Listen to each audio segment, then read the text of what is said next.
Let us bring you up to speed on a manufacturer that is not yet a household name in most parts of the world, but should be, iReader. While they make various devices in their lineup, one that stands out the most is their Smart line, and this is the Smart 4, which means they're on their 4th generation. This exists as the only 10.3-inch WACOM-enabled eNote with physical page turn buttons and capacitive touch. No other device hits all those features. It also has 64 gigs onboard storage and brings a lot of unique note-taking features to the game. But the first thing we need to talk about, however, is the pen. iReader had one of the greatest lineups of digital stationery that we have ever seen. They have scaled it back a little bit, getting rid of the X Pen 1, but they do still have this one, the X Pen 3 SE. This is the more economy version without an eraser at the back, but it does still have a very nice feel. It's completely a gunmetal design. It has a flat spot right here that contours to your finger and is dual purpose because it snaps to the side of the device, and you have the traditional Wacom tips that everyone in the industry uses. It snaps to the device very strongly. It's got a lot of pull, and in fact it does have stronger magnets than some Onyx devices we've found. They definitely have put a lot of emphasis on keeping your pen safe, because a lot of manufacturers don't do that. The pen ends up getting lost. Girls and boys, ladies and gents, this is awesome. Reason being, they've redone their home screen. It's completely new. You have home, notebook, bookshelf, store, and daily. Daily is your calendar and your tasks and all that. You can write on it right away. That's just a great thing to have on your device. It's not really an app because this device doesn't technically have apps. It has tools, which we'll show you in a second. You have notebook, we'll show you that in the note-taking section. You have diagrams, etc. You have bookshelf with all of your books, and it actually shows you side-loaded things. So because a lot of people have concerns about this, how do I get my content? Just download it onto your PC and drag and drop it with a USB cable. It's very easy. You have the store, but objectively, it's a great store because it is. It can't be argued. I mean, companies like Hisense and other manufacturers around the world use the iReader store as their ecosystem. But for the North American crowd, it's not that great because it's just all Chinese content. So really, you don't get anything that is going to be useful to you because only about 1% of it is in any other language other than Chinese, and it's very slow and sluggish. It's not a great store. It's great for people that read, write, and who potentially are Mandarin speaking people. Outside of that, just don't bother with it, honestly. Now, settings is very interesting because there's a couple things we want to touch on here before we get into the usual ebook experience, note-taking, PDFs, and whatnot. Is display. iReader has done something very early on called Image 256 or Image Enhancement or Grayscale 256. Now, it's kind of silly because a lot of manufacturers like Onyx just incorporate it into the OS. These guys don't. So you can actually turn this off system-wide and it looks worse. You get these lines. So what it is basically when it handles a gradient, much like this. If you go from a dark gray to a light gray, it's going to have these little slats that separate the individual colors of gray. Now that's kind of bad because it doesn't look that great. So by software you can turn on image enhancement. Now it looks like that. But they've told us there's no drawback. Having it on doesn't make anything slower, doesn't use more battery, and doesn't make anything look worse or look more blurry. So it begs the question, why is it even user selectable? And iReader's not the only guy to have a toggle. MeBook does that now too. If you drop the top down on a MeBook, you actually get an Image 256 toggle. We don't know why. Dropping the top down on an iReader, you have volume, cold light, warm light. We'll show you that in a bit. You have a bunch of presets. Not too keen on those. I don't know why they give you presets. They're just arbitrary setups that you don't even necessarily want. You get global refresh, rotation lock, screenshot, Bluetooth, and lock screen, as well as smart assistance, which is the floating ball. Now there's something else we can do on this as well. If we go to general, customize button. As we said at the top of the hour, this is the only 10.3 in the world with physical buttons on board with a Wacom layer. You might be saying, well, what about the Pocketbook InkPad X? That's 10.3. That has physical buttons. It's not an eNote. Then you might say, what about the HandVaunt? That has a touch with a pen, but it's not Wacom, and there's not even a touch screen on the Hanvon. This is the only one, and it's not just page turn buttons. You can actually customize them. You can map them to different things. So if I wanted to do global refresh as my button 1 and my button 2 is light on and off, I now have the ability to toggle that with this. Look at this. Global refresh, light off, light on, light off, light on. It's so smart to have these as key mappable buttons because you can map them to anything you want. You can change it later on, but when you start a note, you get a ton of templates, just pages and pages of them. The most templates we've ever seen on a reader because they have so much stocked up in their store. You can download them. Bunnies and coloring sheets and Chinese character practice. And of course they do have white as well to get into just something simple like that. Now before we go into the regular note-taking experience, they have a few things here that no one else is doing. Shaping, not shapes, but shaping. So for example, if I go to shaping and draw a circle, it's going to make that a perfect circle. No one else has done that. Supernote has pioneered the star, but outside of that, they don't do anything else. But with this, you can make triangles, you can make rectangles, and it smooths over all of the individual lines and the shapes you're making. No one else does shaping like this. Kobo kinda does it in their advanced notebook, but it's not quite the same thing. Now they do something else here too, in that once you make a new page, you can go to templates and look at this. They have a Blackboard, so they actually change your whole thing into a boogie board kind of thing. So you can select white, you can select a brush, and you can start erasing essentially the screen, which is kind of nice. Now some devices again have an inverted mode, but this isn't inverted. All the UI elements, all the top drop down, everything else is going to be remaining the original black on white or white on black respectively, but this is going to be a Blackboard mode, which is very, very nice. Now let's talk about the actual note taking it can do. If we do pen, black, and thick, for example, we get some really nice note-taking abilities. Now, you know what? iReader feels new, but they're not. They've been around for over a decade. Early 2013 they came out, and this thing is fast. It is using Android, but it's using a skinned version of Android that doesn't allow you to do anything with it. But with that, they have a very controllable world of being able to make this as fast as possible. Pressure sensitivity is on point, all pun intended. You can make these beautiful hairlines, these thick bleeds, and it really does conform to the pen. It is a very, very good note-taking experience. When it comes to the feel of everything, it is about mid-range. It is using the same tips that Remarkable is using, that Onyx is using, that King Jim is using, that everyone in the industry uses these tips unless you have a Mitsubishi pen or a Stadler, but it's a little bit glidey.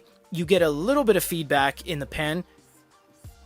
You get some noise that comes through, and this is all having to do with if you care about the realism of writing. If it's just a means to an end, it doesn't matter. If it's just an A to B kind of situation, that's fine. But if you want to go off course and say, you know what, I don't like the feel of this pen, I think it's a little too glidey. This is about mid-range, not quite paper-like, but not quite like you're writing with a piece of plastic on an iPad screen. In terms of shapes, you do have quite a bit of shapes. You have rectangle, you have triangle, and you can fill them. So you can not only use them as transparent white, gray, or black, you can actually fill them instantly, which is a pretty cool feature. And you know what? Not a lot of manufacturers do that. Some have an additional palette that you then have to choose what color you want it to be, but this one just goes out of the gates and allows you to choose the color of the base shape that you want to do. If I want to do a gray circle, if I want to do an arrow, you can just keep plopping these on the page and you can really just do whatever you want. It is a fairly high quality experience. You of course have the selector tool where you can choose a range of area, move it around, delete it, stamp it, copy it, put it on a new page, etc. There's those templates again where you can do things like Blackboard, workflow, notepad schedule, and the more that takes you to 100 plus templates, just a massive amount. And you do have the ability to transfer text as well. So if we go to a page right here and just write something simple like hi there, all we have to do, my R was joined, so that might be a bad example, but let's see what happens.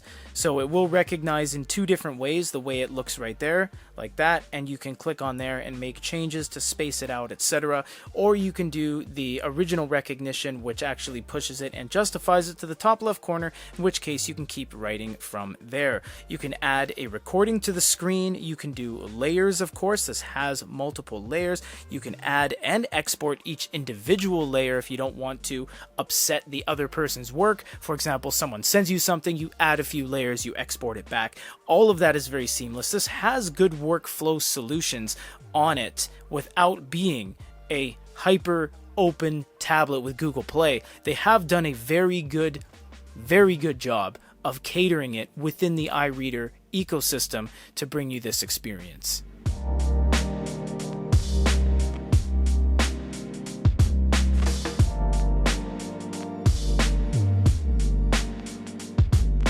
It's a double-edged sword with the key mapping, because when you go into a book, these are no longer page turns. They are system-wide for what you set them up as. So we set this to global refresh and light on and off, so that's what it's going to be regardless of where you are. But the page turn buttons do work, and you can tap and you can swipe. Now this is really cool because you can write directly on the page, make any changes you want, even on side-loaded content. You can just basically change anything.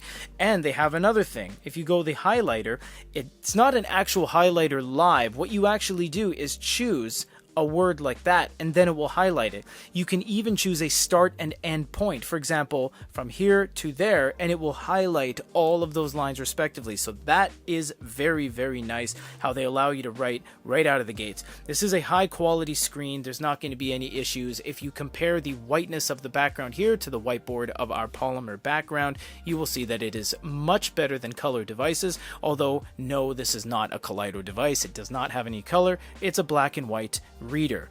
Well, it is an eNote first and foremost, but it's part of the iReader lineup. Manga is fine, and it is 100% going to rely on you sideloading information and files onto here because it doesn't have a manga store on board and you can't download Amazon or anything like that. It also doesn't have guided view. If you tap on it, it's just going to open up the palette up top. That being said, you do have a palette that goes along with ebooks and PDFs and manga and comics and graphic novels, and you get things like scrolling and rearrange, and you can mark them up right away and change anything you want. So if you are a manga artist and you say, you know what, I don't want that, I want to change that, you can do that and then export it back. It does have a decent pinch and zoom engine as well, although there is no system-wide A2 mode. It does go into a faux A2 mode when you pinch and zoom and then renders right away after that. You do have some ways to change things down below. You have settings, progress, and you have learning mode. Learning mode's really cool because that basically just splits the screen, and it'll do it on any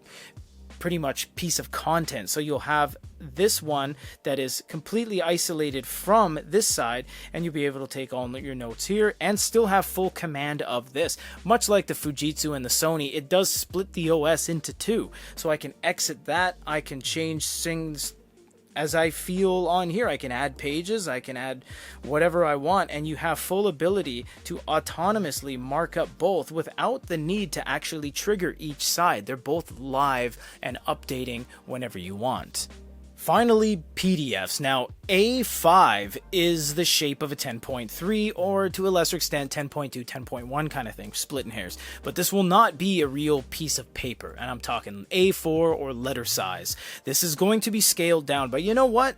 It's good. It's not great, it's not phenomenal, but it is good. I can read what's on the screen, and if I need to, if a gun to my head, I can do a little bit of a pinch and zoom and figure out what I want to see. I can make my notes, I can make my highlights and say, you know what, that's the most important thing to take away, export it, send it off, and that's the way it's going to be. So that's really nice that although it's not a 13.3, it's not going to fit a full patience chart on there without some scaling. It is good. It gets the job done. You can sideload in as many PDFs as you want. You get 64 gigs onboard storage. Really high quality stuff.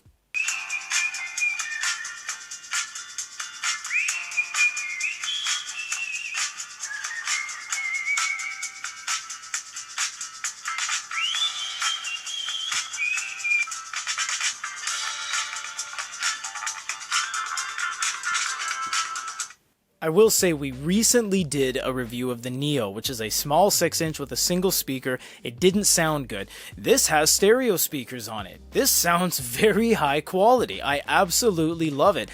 And jumping from that 6-inch Neo over to this, it is a stark difference of quality, richness, bass, and it doesn't sound as tinny or as hollow as the smaller single speaker units. The last thing we can show you is the glow light, because that rounds off the entire unit. Again, I don't like these presets. I don't need them to be what they say they are here. Quilt, night, etc. It just doesn't do anything for me because they're preset in a way where I don't agree with those presets. I don't think daytime should be completely off and only 3 little bars of light. It just doesn't make any sense to have these random set up things that you can't change. You can change custom, but that's really the only one you have any control over.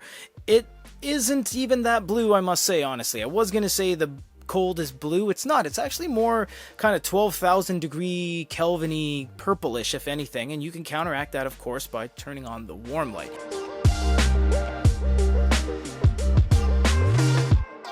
iReader is here to play ball and stay tall. They've outlived most of the competition. They white label devices out to other manufacturers, and their iReader store is used on other device lines like Hisense, etc.